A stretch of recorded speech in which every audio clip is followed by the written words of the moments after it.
this is Abraham showing radical faith. He said the Lord will provide.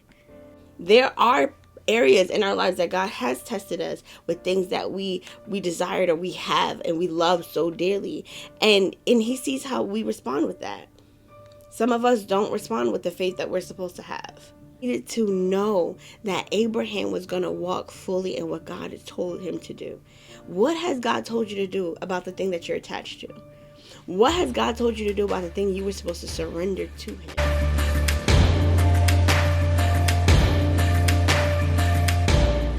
Hey y'all, Shelly the Big Sis, CJ Renee. We're back with another episode of The Thriving House. How y'all doing? As y'all know, we are still doing the Biblical Detachment series. And so today is episode 4 of that. But, this is a year-round thing, so don't worry about that. Anyway, we're going to go ahead and jump right in. I'm reading from Genesis 22, and I'm reading from the New Living Translation. So chapter 22 is the entirety of our episode today. However, I'm going to stop at verse 14 just for the fact of time, right? So let's go ahead and jump in. Sometime later, God tested Abraham's faith. Abraham, God called. Yes, he replied, here I am. Take your son, your only son, yes, Isaac, whom you love so much, and go to the land of Moriah.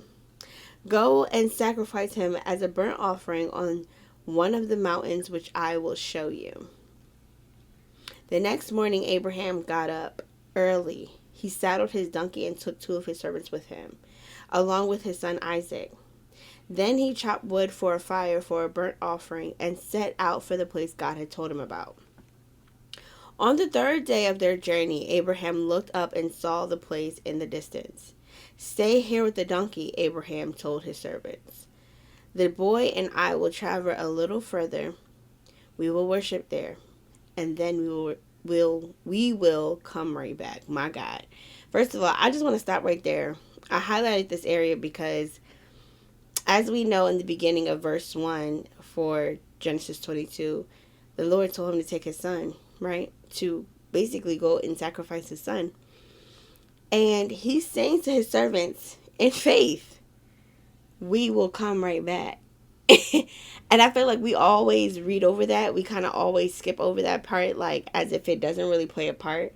But I feel like that was radical faith on his part, right? Because he spoke it out loud. He spoke it into other ears for them to believe as well. So he had so much faith in what he knew God was going to do that he allowed his faith to speak for itself, and other people, believed with him, not knowing that they had what he had going on for real. They fully believed with him, right? Jumping right back in. So I'm here at verse 6. So Abraham placed the wood for the burnt offering on Isaac's shoulder, while he himself carried the fire and the knife. As the 2 of them walked together, Isaac turned to Abraham and said, Father. Yes, my son, Abraham replied. We have the fire and the wood, the boy said, but where is the sheep for the burnt offering? Here we go again. Here's Abraham showing his faith off, right? God will provide a sheep for the burnt offering, my son, Abraham answered, and they both walked on together. He could have said, don't worry about it. You know how like parents say that, like, Mom, can we get some McDonald's? The first thing they say is, do you have McDonald's money?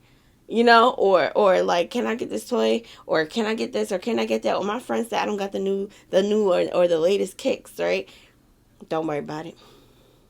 Don't even let that bother you, right? Because in your heart it's bothering you.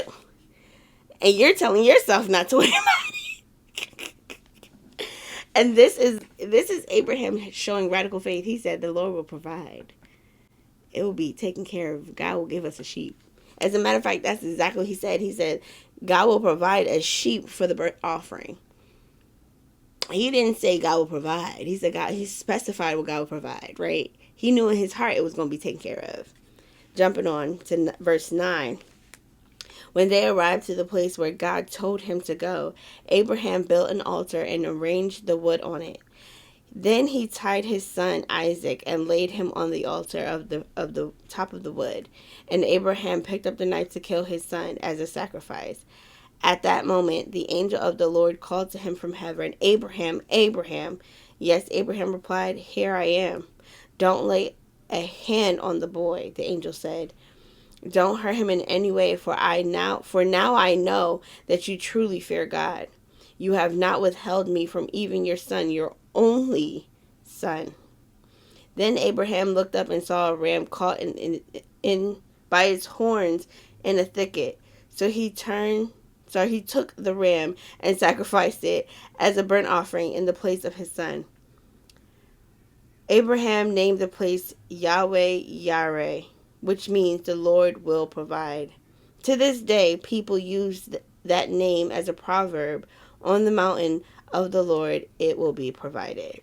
Now, you may continue to read, but I'm going to stop right here because I feel like this is very important that we highlight the fact that several things was going on, right? God was testing Abraham's faith with something that he truly wanted and finally got, right? There's things in our lives that we truly want and we finally get, and we hold on to it with our whole heart that not even God can test you in that area because you will fail.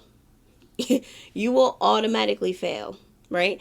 There's things that we want and desire, but we can't necessarily get those things because God knows that we're not going to allow him to test us in those areas.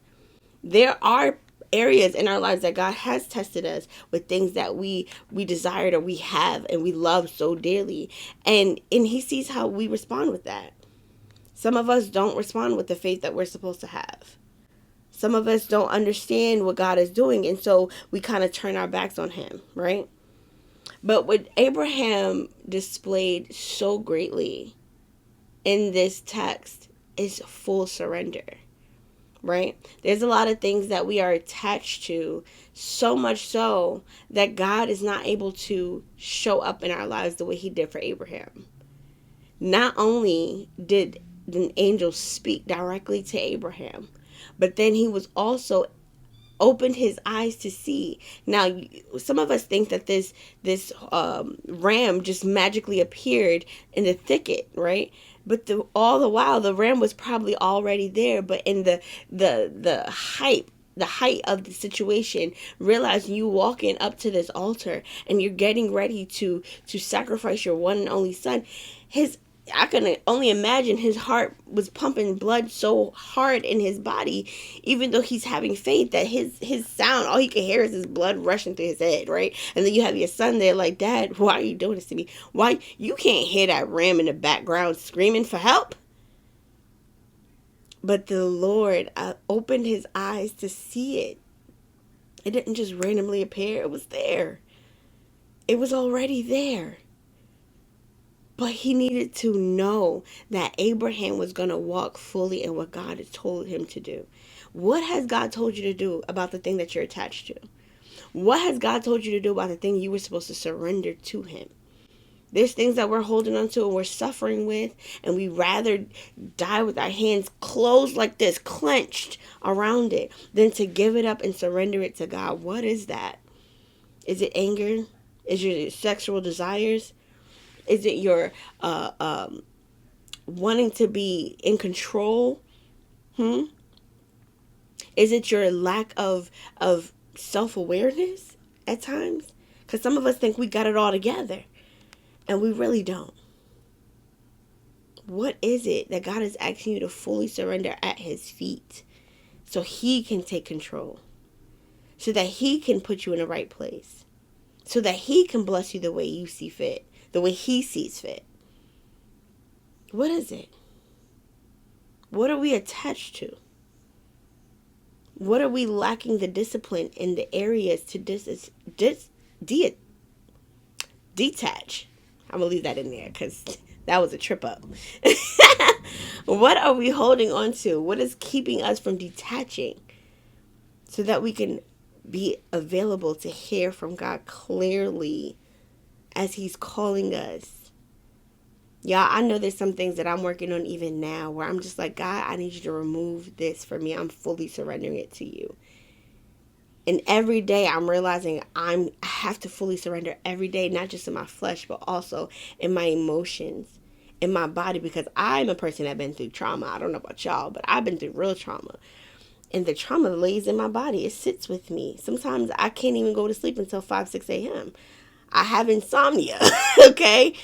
Because I am going through the process of true healing.